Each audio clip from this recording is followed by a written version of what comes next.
to the Two EXES Podcast. Hey everybody, thanks for joining us. My name is Chad. And I'm Charlie. Chad and Charlie, that's our names. And we are happy to have you here. We are two exes, and that's because we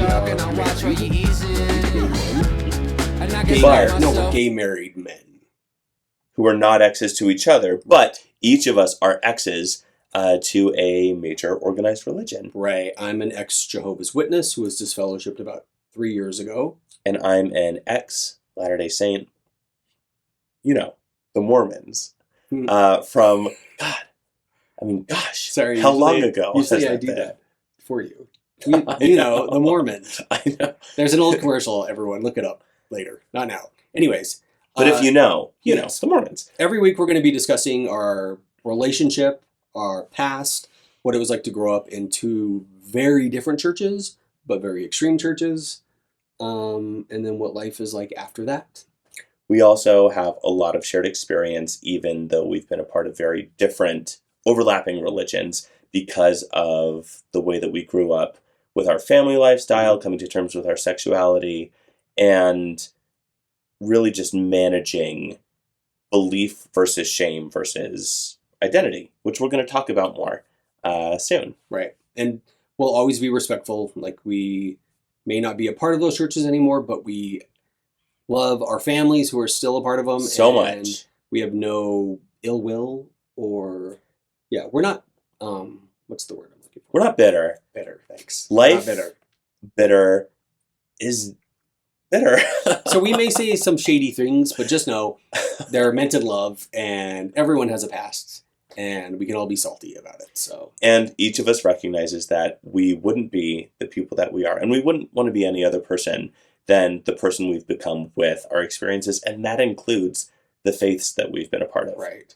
So 100%, we're here to be nice, and Yes. Today we are talking about identity, like our identity in relation to that time in our life when we were active.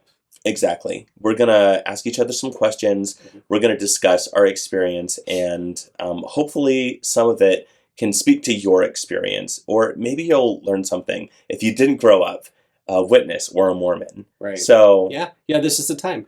We're not just the people who don't celebrate Christmas. There's so many other things about There's it so many other that things you're going to be shocked about. I continue to be shocked about Witness culture as I find out more. Impressed, but shocked. Yeah, in a good way.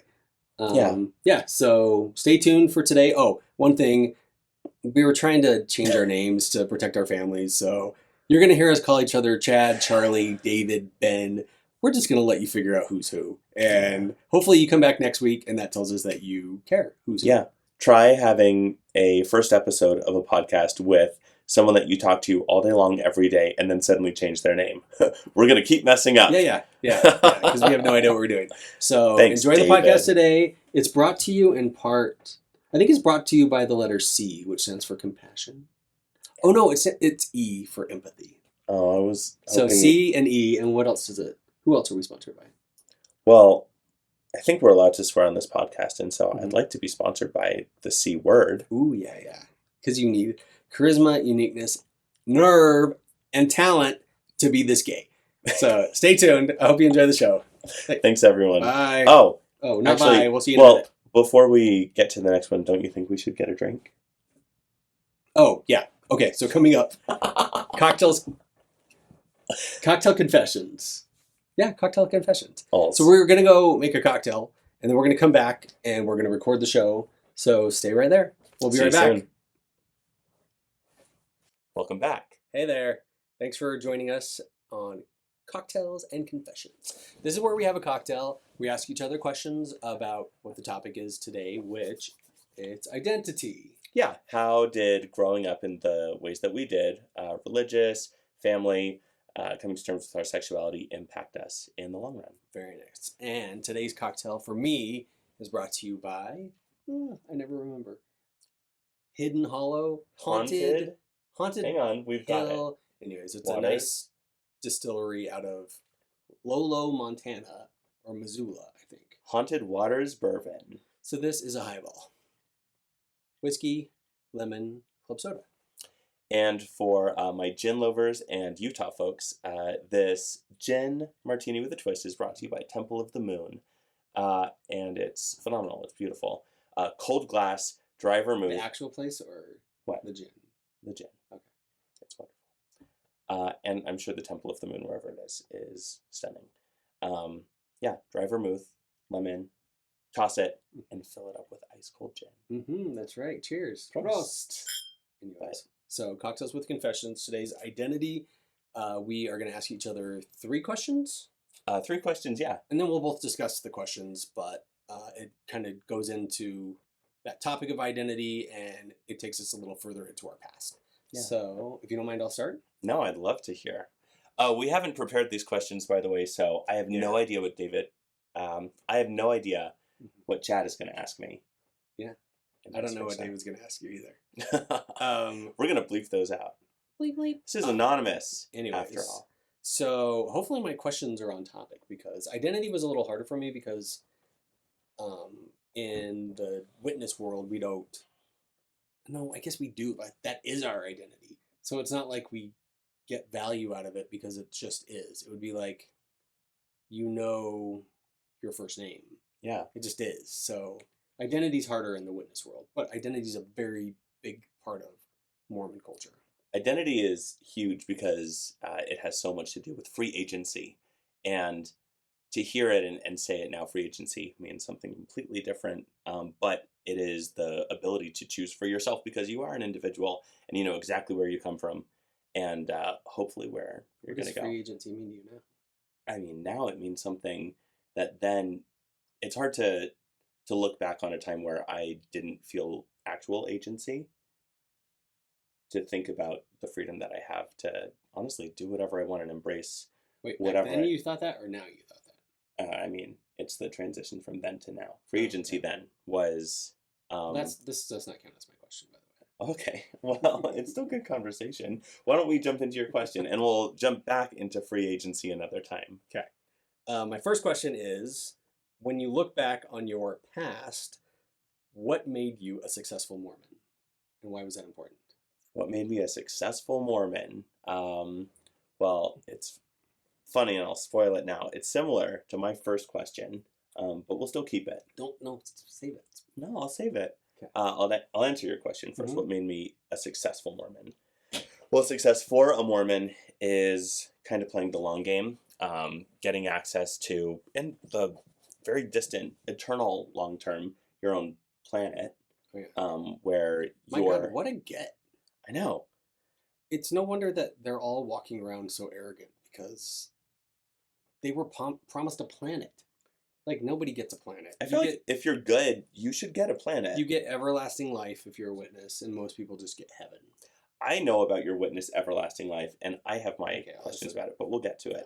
So it made me a successful Mormon that I knew exactly why I wanted to play the long game, because it felt so right, it felt so good, and so I followed the rules. I was a very obedient Mormon, to the point of judgment toward my older brother especially. Sorry, dude. Because he stepped away a lot earlier, and so it was really easy for me in my adolescence, while I was a good Mormon, to feel like, oh, I'm definitely doing the right thing, because I'm trying to drag this lost soul, who I love so much, who I don't get to be with if I don't drag them along. Oh, yeah. And I mean, I've heard that on, what's it called? Real Housewives. The whole no empty seats at the table, that's what they say. No empty seats at the table. So, like, your brother not being there was a very big thing. Yeah. And I was not alone in feeling the responsibility to help him see the light. So I knew I was good. I came out at 17 at the earliest, and I left the church at 19. But you also liked, just to get back on topic, yeah, you were a good Mormon. You loved doing sacrament.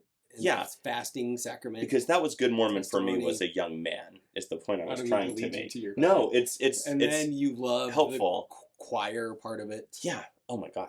The singing. That made me a good Mormon. The singing, yes. Yeah. To not be afraid to get on the stand, to stand at the pulpit and bear my testimony regularly. Yeah. Regularly. Mm-hmm. Yeah. So all of those things made you a good Mormon. What and about? You just liked it a lot. honestly, it was a lot of fun for a gay boy whose parents really like sold him on the musical culture. Yeah, that part was. I was never a good witness. Why not? Never. Because it takes too much. Like, I was a dumb witness. Like, everyone, like, you had to prepare so much, and I was just way too lazy to prepare because I wasn't interested. But, like, yeah, so, like, we would go through these question and answer sessions, and everyone would have these amazing answers, and I'd be like, Jehovah? Like, I would say the dumbest answers, I'm sure. I would have to, like, way over prepare, write down every detailed answer. So, like, mostly it was just, like, work.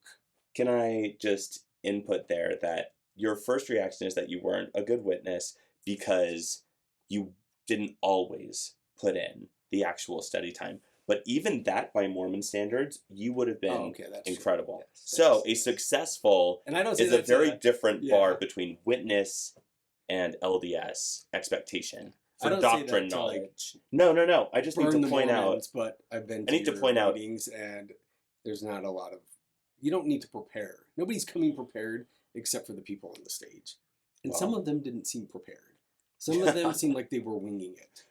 Yeah, you couldn't wing it if you were going to be in front of everyone. Because a very good Mormon that I work with, we just had a thing about AI, and she said, but it doesn't write very good talks.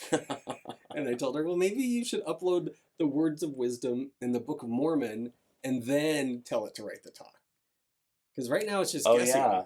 Oh, but honestly, in Mormon culture, you can guess way easier than witness. Yeah. Can you imagine a witness? Did I go off on a tangent? No. Okay. I mean, it's all important context for witness versus Mormon especially. And you were an excellent churchgoer. You went to meeting on Sunday, Wednesday or Thursday, missionary work every Saturday for at least, 2 hours? Right, I know. You had to prepare for every missionary work, writing letters, learning Arabic. You're giving me a lot of credit. But no. You were a very successful churchgoer. No. Is all I'll say. That was doing the minimum. But can you imagine being a part of any other religion and putting in that time? You would be like, you'd have a paid physician. But that is how they keep you... I don't want to say keep you there, keep you in line. I'm just going to say they keep you busy. So, like, you're focused on that. Yeah. And I liked watching Dawson's Creek in ER. And Still does. Oh, all right. So, first question for you is verbatim. What made you a good witness boy? Well, now do we talk about it? A good witness boy? How about childhood? Oh my God, I'll just tell you some stories. Like, because we used to go to missionary work, and back in the day, before some lawsuits and they couldn't charge money for their magazines, they were basically like a magazine subscription company. So, but I didn't know that, of course. I was just happy to offer the Watchtower at the door. So I think it was the Watchtower was 25 cents and the Awake was 25 cents. And my dad had already bought them at the magazine counter in the Kingdom Mall. So we were already in for the money. And then sometimes I would just keep the money. And mostly my parents just let us keep the money. Oh, so you were a bad witness boy. No, that made me good. Like I placed magazines for all. I loved the money, but I did it. Okay. Oh my God, yeah. Jeez, I have so many stories about me being a bad witness. You should have asked me that. Okay, what else do you recall from being a witness? Like their youth program, which is different because there's not like a primary group in Mormonism that you're sent off to. You're in every meeting with everyone. There's no youth program.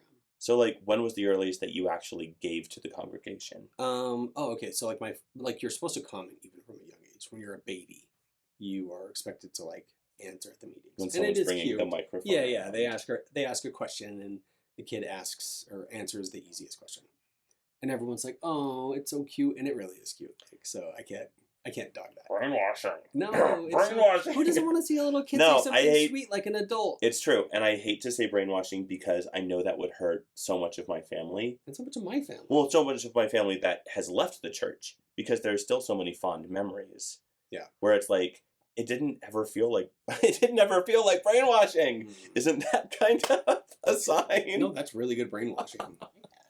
I know, but what made me a good Mormon child is very different. Oh, a Mormon child. Okay, I want to hear this. Okay. Yeah, well, it was a lot more fun, and I didn't realize at that time that I was gay, so that made it way less complicated and shameful.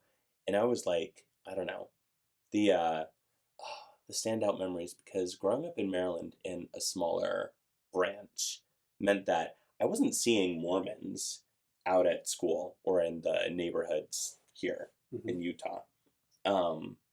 So like getting together with those people was a lot easier as a kid before you found out that a lot of them are kind of wacko and or assholes, right? Mostly that. Is that true for witnesses? Yeah, I think so. No. I mean, there's a good population of wackos. But that's the only community that you have. I had but also, friends. I think they were kind of outcast. Witnesses? No, the wackos. Oh, the wackos. Yeah.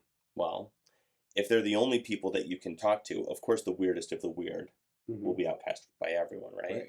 Like, no one in my church was, like, best friends with each other in life outside of Okay, well, that church. was very different in the witness world, so... Right? So to be a good friends. Mormon boy, all we did was show up as a family and be like, the good, we'll bleep this out, like, ours. Yeah. That's interesting. Yeah. That would not have been enough. Because you had to have friends in the congregation and... Yeah, interesting. Yeah. Because then you could have outside friends. Like, we were doing... I only had outside friends. So I didn't weird. hang out with people from church. Oh, God, again, it's so easy to be a Mormon. I know, it was so easy and so easy to be a good Mormon because everyone looked up to the family with 7 kids who could all sing together. Right. We were pretty well behaved by comparison.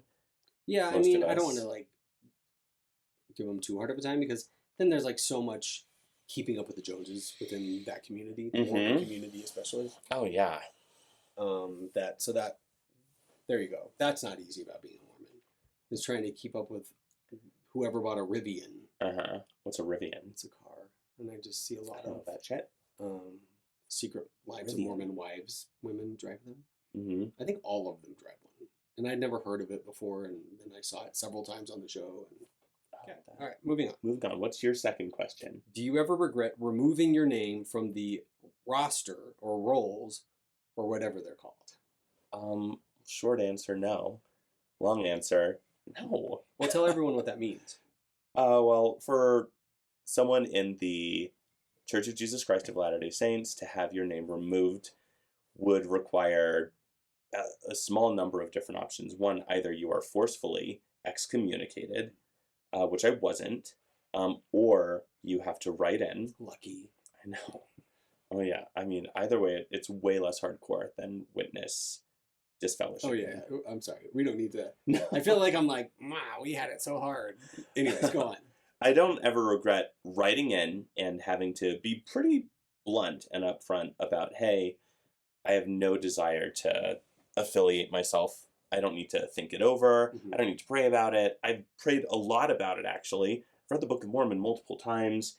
And I'm also gay married. Now gay ex-married. So do I regret it? No. Do I maybe, now thinking about it, wish that it wasn't specifically in regard to having gotten married in a marriage that didn't end up lasting? Because I'm divorced, by the way. We're not divorced. We're married.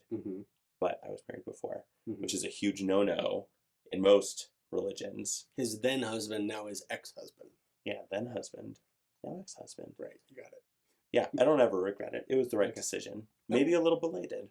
Okay. Do you regret how everything went down with your disfellowshipping? Not at all. So I was removed. They call it removed now. Did you hear my dad say that last night? Wait, did they officially change the lingo? Yeah, they need to soften it. Anyways, I was disfellowshipped 3 years ago. 3 years ago. And I don't regret it at all. One, because like if anyone's listening that is worried about getting disfellowshipped as a Jehovah's Witness, it allows you to be free. Like before I was disfellowshipped and I was just being a bad witness and dating Ben. Like everywhere we went, I would have to like scan the room. So we go to a restaurant and Charlie. Sorry, I can I don't help think it. that's gonna work. I don't think it's gonna work. Well, we can just bleep it out every time, or maybe we'll bleep Charlie and say Ben. Okay, I like that. Anyways, right, if this is officially the Charlie Ben reverse and Chad David reverse. I mean, that was my idea to begin with. Yeah. Well. And you knew that I have very bad follow through. Anyways, so sorry. Yeah, so I was removed from the church. I don't regret it because it freed me from walking into a restaurant and scanning the room to make sure nobody knew me there, walking into a theater and looking up at all the seats and like trying to like matrix it to see if I could see anyone that might know me. And sometimes we did. You did. Yeah, I always did, and I played it cool. I wouldn't let him know. One time I didn't play it cool with my cousin, and... In the Costco parking lot? Yeah, and then later on he said, when he found out that Ben and I were dating because I was getting disfellowship, he's like, oh, was it that guy at the Costco parking lot? And it's like, damn it. How did you know? Yeah. Anyways. We'll have to talk more about the people who definitely already knew. But I don't regret it because you just get to move on with your life. Like, obviously you should try to heal, talk to a therapist, meet friends, blah, blah, blah. But it's just better to cut your ties. They don't want you. You should move on. I will just say, someone who only rarely gets to see or interact with your family, and actually liking them, like it's hard for me not having a real relationship with them. So I can't imagine the feelings that might border on regret sometimes. Because for me, leaving Mormonism didn't have an impact on anything but like maybe my mental health. Yeah, no, knowing that they were always going to do this, like as soon as I realized I was gay, even like, or different and then gay and then whatever, like I knew this was the end. So like I think I mentally prepared to lose them. It's like when John Lennon packed that bag pre-flight. Is that like, a Beatle? He knew it was 0 hour 9 a.m. What, John Lennon? Oh yeah, I'm sorry. Elton John. Oh. He knew when he packed that bag pre-flight. Yeah. 0 hours 9 a.m. Like he knew. Yeah. He wasn't coming back. So once I packed that bag. Elton. Yeah. Next. Good job. All right. My second question. How did spirituality influence your personal meaning then versus now? Because we're talking about identity, so I mean meaning in general, spiritually. Spirituality wasn't a thing with the witnesses. Like, they didn't feel the Spirit in the way like Mormons feel the Spirit. Like this Mormons love feeling the Spirit. So the Holy Spirit is God's. I wish I could remember. I'll remember it.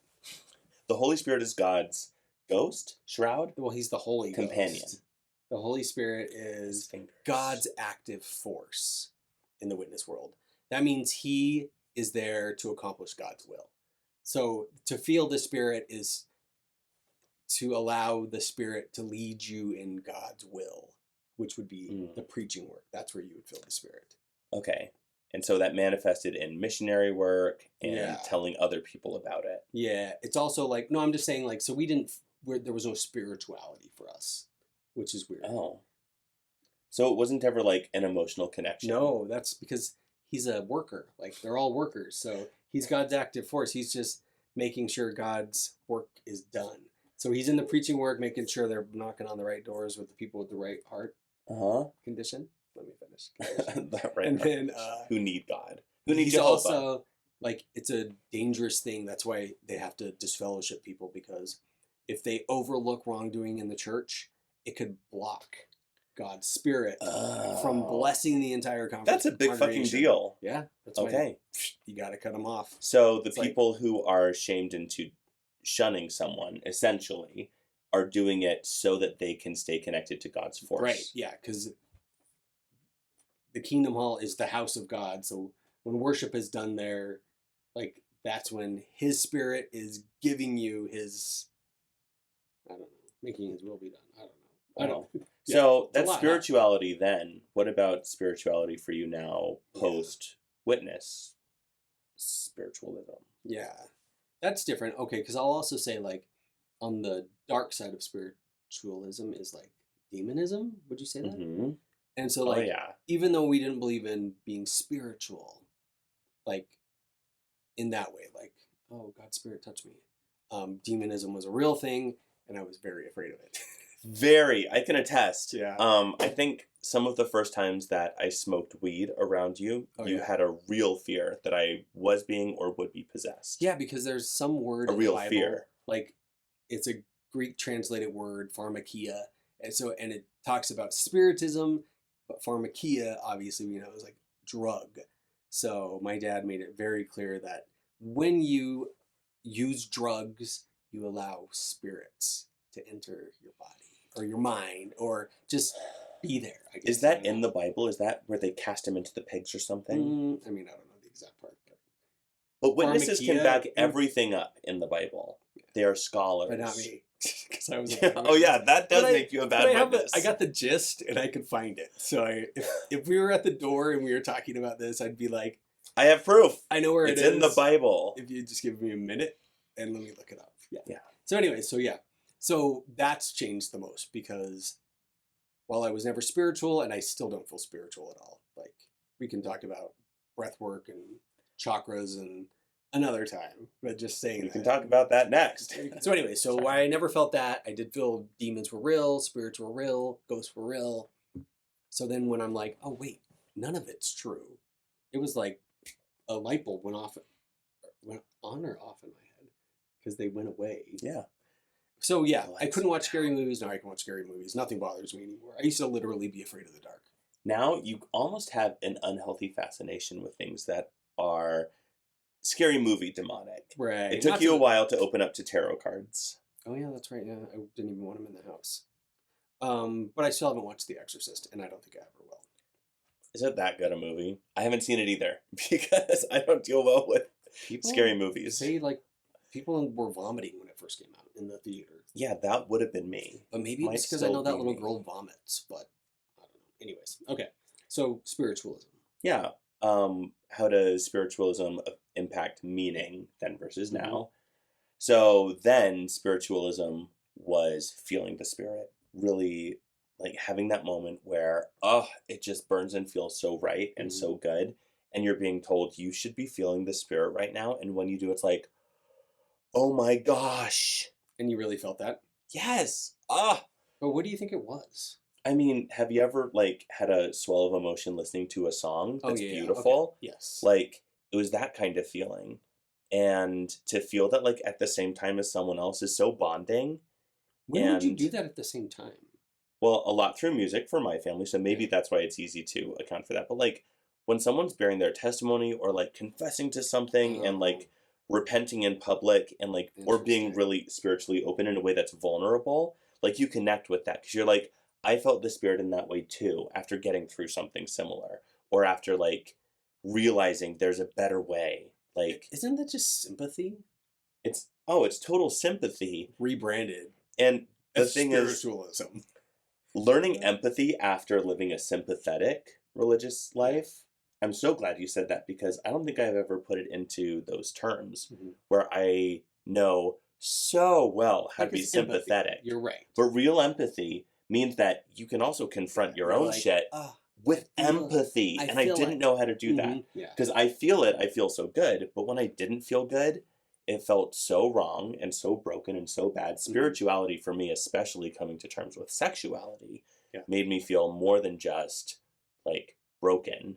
But I felt worthless and vile. And I mean, at the worst times, I was really good at repressing. But when it came to the surface, spirituality for me was what helped me get past that at the time. And now spirituality for me is quite literally the opposite, where I try to embrace shadow work concepts and looking at who and what I am. And does that have meaning? It does. And I can make it have meaning if I choose to. So, looking at spiritualism for me now is an open landscape compared to what it was before. And I'm, forced to discover what that is as I go. And I think, because you know how I consider you my twin flame. And as cliche as that sounds, look up the definition. And if that's something that you feel with someone, then just go with it because... I'll give you that. Okay. Just go with it. So spiritualism for me has been so spurred by you. Oh, okay. I can start over if you didn't get it.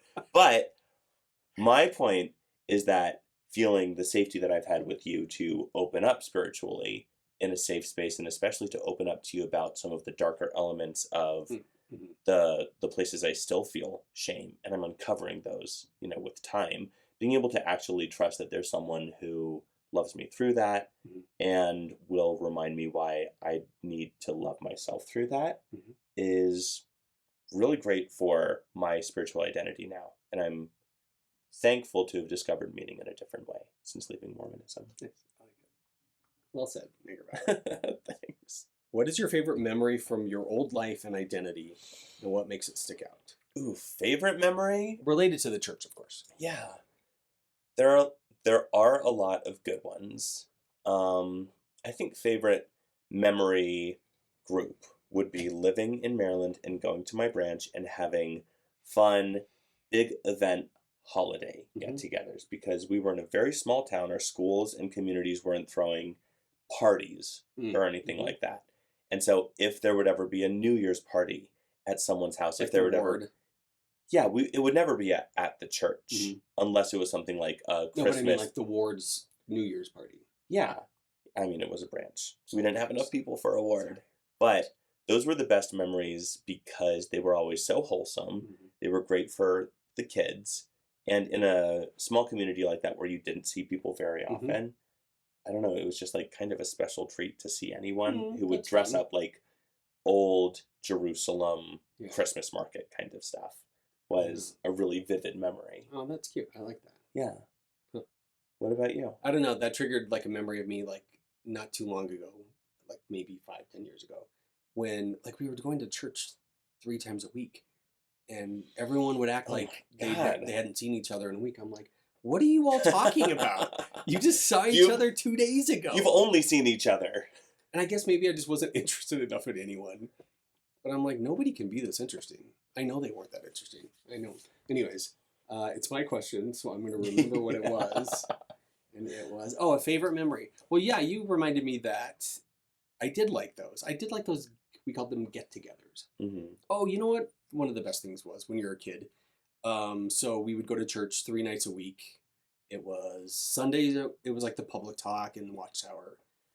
Thursdays was the theocratic ministry school where we all learned to be better ministers.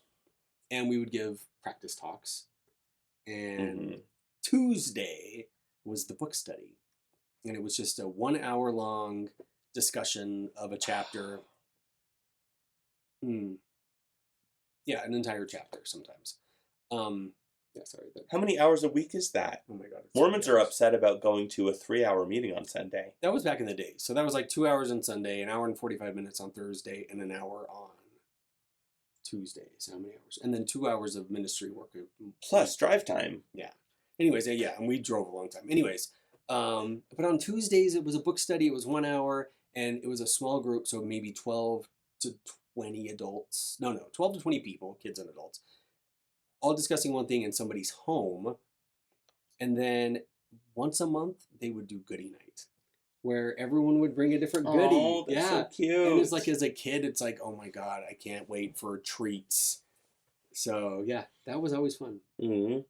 Until I got older and I recognized whose food I shouldn't be eating, but then you had to be nice. Yeah. Oh, so great. Yeah, the potlucks. We'll have to have an episode on the potluck and food culture because it's very different. Well, and I love, like, there's a time when we didn't care. Like, we were young enough and hungry enough that we were just like, yeah. It was as much food as I can eat? Yeah. Okay. It was like going to Chuckarama, and it was a good thing. Oh, I know. Maybe we'll have a whole episode on Chuckarama. Yeah. All right. Okay, that was good. Yeah. Okay. My last question. Okay. Let's hear it. All right. What have you done that young witness you would be most appalled or moved by? What have I done? What have you now done that young witness you would have been appalled by? I mean, smoking pot. Doing mushrooms. You really would have been that, like, oh my gosh, I've done drugs. Bad drugs. Never something that ever crossed my mind that it would even happen. Oh, you know what I really felt guilty about doing one time? Oh, wait, but you mean now? Yeah, I think doing drugs is probably which is probably a bad thing. And we're not promoting drugs. This is not brought to you by drugs. I think that doing drugs is also so misleading because doing drugs encompasses anyone who does drugs. And there are very responsible and practical if you're drug taking Tylenol every recipients. day, are you doing drugs? Yeah. You're doing drugs, people. if you You need to smoke in the recognize. evening because it feels great and work was shitty, Yeah. then is that all right? Yeah. Well, and Are I think you okay with that the if someone thing- else chooses to relax? Yeah, the thing that I think is crazy about it now is like, oh, it feels so good. So I guess if I had one wish, it would be to go back to that kid and be like, drugs aren't that bad, kids.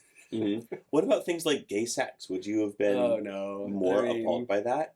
That you actually gave in? I don't think I Because that's would. something that then you weren't itching I don't think to smoke weed like a cigarette. I don't think we got here because I was appalled by gay sex. No, I mean like I think there was another word that I was obsessed with. oh, it, obsessed with. Yeah. But wouldn't it like absolutely floor you that at some point in your life, That yeah, any you give other in. human being would want to do that with me. Ew, Yes. no, that's such a mean way to think. That's Poor fine. little I you. know. Did you really feel that way? Yes. Like that no one would ever want to do you? I thought I was You gonna are die so young because I cute. didn't see a future for myself. So I'm like, maybe I am. Like I can see the future, and I'm just gonna die. That's why I see no future for me. So you didn't I even just allow realized- it to be a reality. No. Okay, yeah, so that's my answer. Wow. What you got?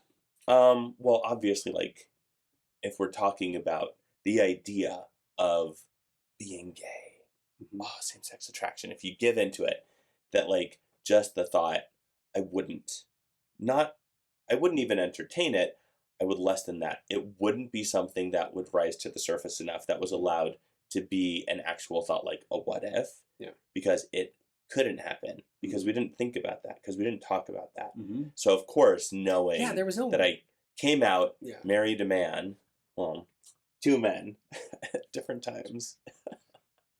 That would be appalling that I married a man and then got divorced and At the married same another time, one. at the same time. That would be absolutely I'm just the one that appalling. made it. It was like Thunderdome. Whatever. 2 men enter, 1 man leave. Yeah. When you find your twin flame, it's like one man is leaving. No, I'm saying Jordan and I fought to the death. Oh. Ew. That's a... Well, I mean... But I won. You could probably kill him. He was like that master blaster. Taller than me, but He was a stupid master as- blaster, and I don't even know what that means. Yeah. Anyways. I would say, looking at it from a more, like, what now do I, like, identify with that isn't, like, identity? That would, like, floor me, would Yeah. probably be something on the edge of, like, demonism, like reading tarot. Ooh, And okay. actually feeling like, oh my Aw. gosh, it's speaking to me. So you knew it was wrong back then. Oh yeah. Just kidding. I don't think I knew how to pronounce tarot back then, but I knew it was wrong. And I knew it was fake. Remember when I told you my Mormon coworker had to Google tarot because she had Oh never heard of yeah. it? Because Ben did a tarot reading at my work, and she. Which was so Anyways, much fun. we probably shouldn't talk about that. Those ladies are so sweet. Yeah, they're so I sweet. love them. Yeah. Anyways, okay, I'm sorry, I didn't mean to cut you off. No, I think that kind of covers where I would be most appalled. But in general, I feel like the life that I have now Mhm. would make me feel so much heartache at that age to feel like, oh, I want that so much, but it is so wrong. And I can't do that because there's something about it that I can never go back to and like atone for what I've done. And I've betrayed my family and Jesus or whoever, right? So dark. Yeah. Well, don't you feel like looking at your life now as a kid, it would have just like hurt? No, I It think wouldn't convince you to. No, to I think do I would have it. been like, oh, thank God, I'm gonna be okay. I could have a house and a husband and a nice family. Maybe not my family, but another nice family. But then And to friends and feel that like loss in that moment, yeah. you couldn't handle it. You wouldn't believe it. I wouldn't be I able to will. believe it if. I mean, it now had we're been talking about me. if I went to the past and met my younger self. That's what my whole third question was. No, I know. What have you done that would appall younger you? Oh man, I don't know. My younger self definitely wouldn't have been able to handle that. Mm-mm. First of all, they would have been like, ew, this is what happens to me? Ew! Whatever. Younger you would be like, damn, that's what happens Whatever. to me. He'd be like, Right. you should. I would tell him. I feel like I got some advice for you. Do some push-ups. Maybe run around the house. Do even more push-ups, apparently. Yeah. Anyways. All right. I'm just teasing. Oh, It's self-deprecating. But anyways, okay. So that was it, right? That's 3 questions? That's 3 questions. Okay. So that is our cocktails Cocktails. and confessionals. Cocktails and confessionals. We hope that you come back next time. We will have a different subject.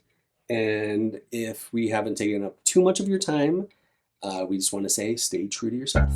Stay true to yourself, because at the end of the day, if you can believe in yourself and you can believe in us, because I believe in us, I believe in you and me. then you have nothing to believe about.